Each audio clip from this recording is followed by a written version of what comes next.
One of the problems with the Springfield trapdoor is being able to get a good look up the bore. You can open it up and put a flashlight and look down the bore, but to look down by the chamber area now, which is kind of critical, is difficult.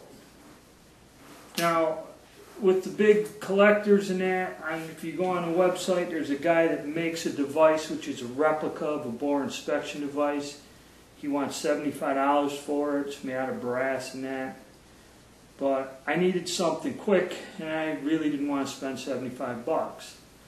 So what I did is I went to the craft store, and you go down there and it's mosaic mirror tiles. And I bought a bag of these things at the local craft store, and they're just little half-inch square mirrors, pieces of mirror. And then I went and took these little bits of mirror and glued them on the two pieces of scrap steel I had to make handles for them. Now this is like a prototype. This is something I just come up with a quick idea. And I used the mirror. I'll show you how I use it, and in the videos you'll see me using it. This one here, the piece of metal is a little bit wider than the mirror, and it doesn't quite fit in and get the right angle. This one here, I just got a little piece of scrap steel, but if you notice, the mirror's cracked because it doesn't support the corners, and in handling it, unless you're careful, it'll break. So this is a prototype, and I'm trying to develop something, and I'll get measurements and what we need to have done.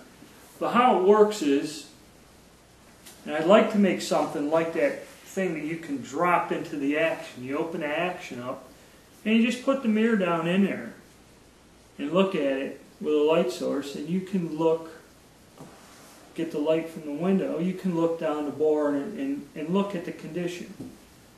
Basically that's what we're doing here. I'll zoom in a little with the action. See, I just put that down there inside the receiver and use the mirror. I don't know if you can see it or not. You angle it, angle the mirror and look up the bore, and you can pretty easily see with just any light source what the bore looks like as an inspection thing. And I use this on the field. There we go. You gotta have light shine out. I use it on the range, check for fouling. It's pretty neat.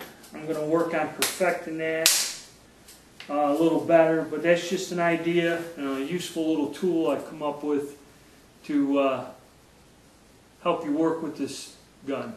But that's my first prototype on that, and I'm going to work on this tool a little more.